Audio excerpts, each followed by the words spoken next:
Alright, hello everyone, and welcome to my first introduction, I guess, to hololive official card game, part 1. So there's going to be a bunch of these because the game is going to come out, and I'm going to tell you more about that when I get into it. So, my name is John Who. I used to be a Pokemon player. I guess I still am, but I'm a little washed up, so yeah, this is a presentation because I've been playing this game a lot in the Japan side, so I figured I might as well inform everybody else on the EN side how this is going to go down. So let's get started. So first things first, I got to preface this by saying I assume that you, the viewer, is going to be watching this with some requisite knowledge of Holo Pro and VTubing in general. Because I'm not going to sit here and tell you about the lore of all these characters. I'm not going to explain any of these things. So I just assume you already know this stuff. Okay? If you don't, then, well, this is a card game, so hopefully you're in for that. Number 2, this is more about setting up and playing the game at officially sanctioned events. So I'm not going to talk about any individual cards or their strengths or like the card types. That's going to be for another video. So this is literally just how to get involved, which I probably is the most important step, to be honest, because if you don't have this, then card game die, you know? So that's my preface there. And of course, I will compare this to the following card games in this video. Number 1 is Pokemon. This is probably the one I will mention the most.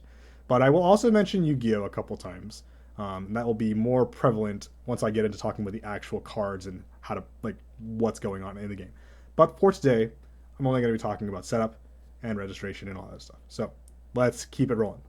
So number 1, what is the official hololive card game? Or hololive official card game? It is a card game produced by Cover, who, owns HoloPro. So, like, they're the whole parent company. And this is a distributed, organized by Bushi Road. And Bushi Road is most famous probably for Wise Shores. But they also do a bunch of other card games, which you'll see in a sec when we get to the Bushinari part. Recently, they've made some, like, kind of weird, funky ones. Like, there's a Godzilla card game. And there's also, like, a quintessential quintuplets one. So there's, like, yeah, they're making a bunch of different card games. But the most popular one is Wise Shores. And now this one probably. They don't actually make the cards. That would be Cover themselves. They make it in-house, and they just let Bushi Road distribute it. It features talents and their mascots, lore, etc. from hololive. So if you like hololive, this is a pretty fun collector pursuit, I would say. It features a lot of the popular stuff, the more memey stuff for sure. Otherwise, they're just cards. They're nice to look at. And this launches for international communities on July 11th, the English version. The Japanese version has been out for about 8 months now. Okay, and they're gonna have a anniversary in September. So this is mostly aimed at those of you who are interested in picking up the game at EN launch. That's why I'm making this video in the first place, using my, several months of playing the game from launch myself to just talk about how this all works. Because I didn't know back in the day either, So keeping it going. What do you need to play the game? All right, well, I think it's pretty self-explanatory, but you're going to need a deck. And the deck is actually 3 cards, 3 parts of the deck. One is the main deck. And this is a 50-card deck that, contains most of your cards. I'll talk more about that in the deck construction video. It also needs a cheer deck. This is a 20-card deck that is separate from your main deck, so it's kind of like Yu-Gi-Oh! In that you have extra deck, okay? But this is all energy. So it's a little unlike Yu-Gi-Oh! In that this extra deck doesn't actually have cards that are good. It's literally just, energy to perform your attack costs. So similar to Pokemon, it's like otherwise they just took the energy out and put it in a separate deck. You also have an Oshi Holomem. And that is 1 card that you decide in your deck building process. It usually has 1 regular Oshi skill, which you can use once per turn, and a SP Oshi skill, which is a once per game effect. So this is kind of like the equivalent of having a deck master, if you play a format like that, or, like a commander, or like One Piece, you have the leader card. I think that's what they're called. Okay, so that's also there. I guess I mentioned a couple other ones there, but, not really that similar. I would say deck master is probably the one I would pick the most because it doesn't really interact with the game state. And I'll talk more about that in the other parts. And here's how their backs look. The main deck has a black back, so it's pretty impossible to mix up with the other parts of the deck, which are the cheer and Oshi cards.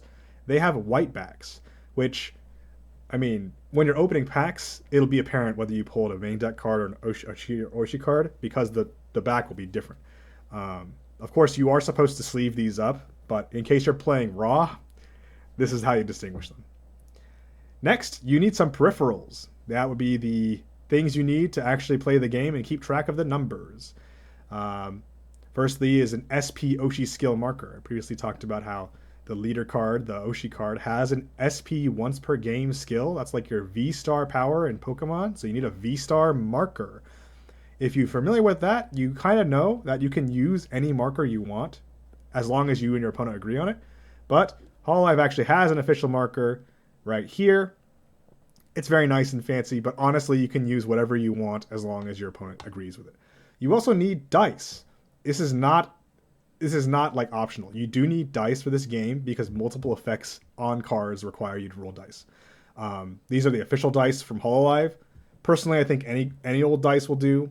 Any D6, that is. If you have anything above that, you can use them as damage counters, which you also do need. Just like in Pokemon, to keep track of damage, you would use damage counters. Hololives have HP, they do damage, they take damage, So anything that you want to use as your damage counter marker, I personally just use dice for both of those things. I don't really get a giggle out of using the little tiny guys that are impossible to pick up and you clear them and they go all over the place. So personally, I just like to use dice for all of those things. All right, now with what you need out of the way, let's continue to how to actually go to an event. Okay, because this isn't just as simple as you walk into an event and you do it, right? I mean, if you've played a competitive card game before, you know that you usually need to sign up beforehand so that you can play and all that other kind of logistical stuff. So, like I said before, this is a card game organized by Bushiroad, which means you need a Bushinavi account. And if that means you live in a non-Japan country, you're going to need the global version. Because global handles every territory outside of Japan, and Japan literally only handles Japan. So unless you live in Japan, you need to have a global Bushinavi account. Please make sure to sign up for the right one. Then you should find events and apply to participate. Once you open up Bushinavi, you'll get met with this screen.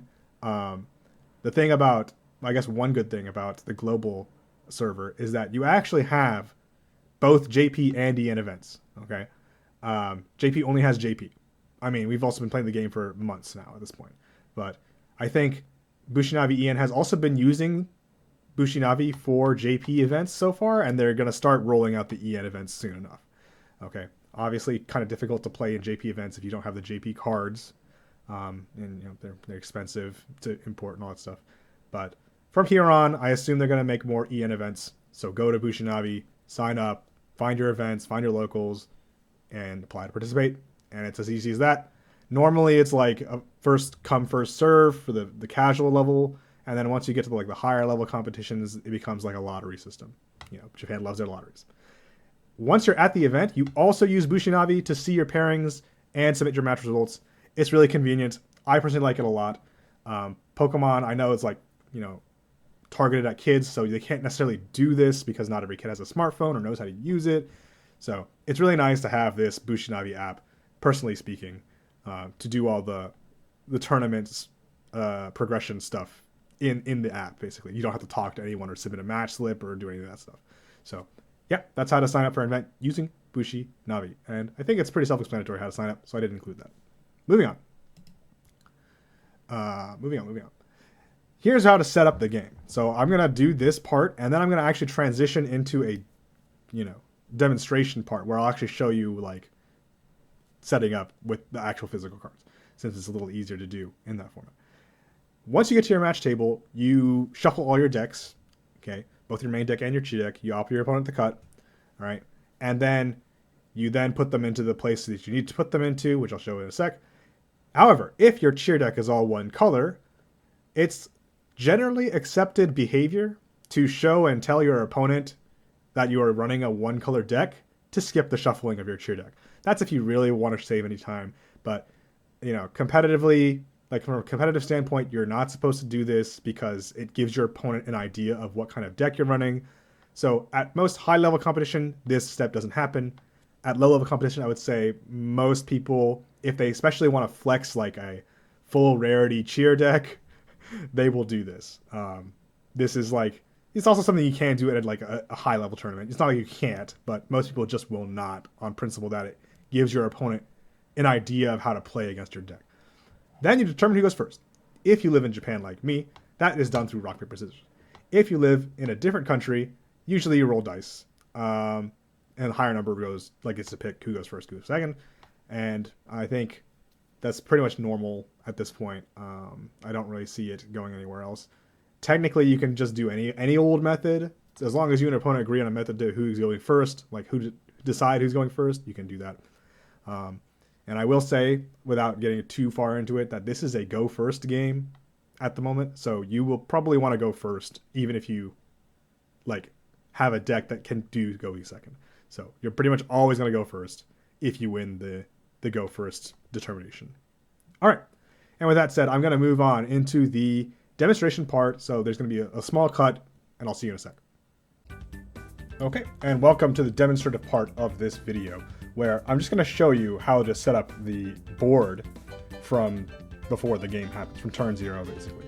This is much easier than doing it in a slide format, obviously, so I'm going to do it this way, using a dock cam. I know the quality is not the greatest, but I'll work with what I got, so hopefully everything turns out alright. So first of all, after you've both shuffled each other's decks, okay, this is the layout you kind of want. So the board is going to look like this, basically before you both draw your starting hands. Your main deck's going to be in the top right, as it is here. The OCG card is going to be face down next to the main deck on the left, and I have it in a case. You're allowed to use whatever you want, like sleeve-wise, for your OCG, because it's like, it's part of the game board, but it's like never interacting with other cards directly. So you can do whatever you want with this. People can slab this. You can slab this and bring it to events if you want. So that is like an option. Personally, I just chose to go with a clear case, you know, just for this purpose here. Normally I use a sleeve, but this one's not sleeved, just to show that it is an ocean card. And then your cheer deck goes down here, okay, and you can see it is a cheer. Okay, so the cheer deck has to have different sleeves than your main deck. That is like a rule that is mandated. Otherwise, it's going to be a mess trying to figure out what's where, okay? So that is the current setup. Now, you then start drawing cards to set up the board. So here's the rules of that. First, you both need to draw 7 cards. Just like in Pokemon, starting hand size is 7. So I'll take 7 cards. And I'll take a look at my cards, okay? Without my opponent's input. So here are my cards. I got a couple debut Polka. I got one debut Polka, one debut Kiara. You're looking for debuts here because you'll need to put them down here to set up your board. The more the better, typically, but you also want to keep an eye out for your firsts, like your win conditions, and also any support cards that you draw, in which case this is a pretty decent hand. Okay, by all means I should probably keep this hand. But in this game, you are actually allowed to take a free mulligan. So the first hand you draw, if you decide, wow, this is actually not that good, or I can do better, or anything of this sort, like you feel like you can get a better hand than this, you're allowed to mulligan. You can put it back in the deck. You don't have to show your opponent the cards, and then you can just draw another 7 cards for your first starting hand. Now I'm going to go ahead and show you what that's like without shuffling, because it's stacked to emphasize how this works. So I've chosen to mulligan. I'll tell my opponent, yep, I've chosen to free mulligan. And I'm going to do the shuffle, offer them the cut, and then I'll draw 7 new cards. So here's 1, 2, 3, 4, 5, 6, 7. Okay, and then I take a look at these cards. And then it needs to be a debut in here. If there's not a debut, then you take what is called a forced mulligan. So I'll show you what that is. In this case, I have a KFP, Polka first, Manichan, Nodoka, Zain, Nodoka, which is, you know, a pretty solid hand, but it doesn't have any debuts in it. So at this point, you need to show your opponent the hand, just like in Pokemon. Say, I don't have any debuts, okay? Spots do not count. You need to have a debut in your hand. Even though spots are treated as like a basic Pokemon, they cannot be in the starting center position at the beginning of the game. So you show your opponent these cards, say, I don't have a debut. They check your hand, they figure out what deck you're running, because that's how this game works, and you shuffle them back into your deck, and you take the forced mulligan. Now, unlike in Pokemon, where your opponent draws an extra card for every mulligan you take past their own, okay, in hololive, the reverse actually happens, where every time you do a mulligan, you lose a card off your starting hand. So it's -1 card and you're starting. I'm starting with 6 cards now. And you'll actually forfeit the game if you go all the way down to 0. I've never seen it happen. The furthest I've seen is like 3 forced mulligans. So they started with 4 cards in hand. But here's the new hand.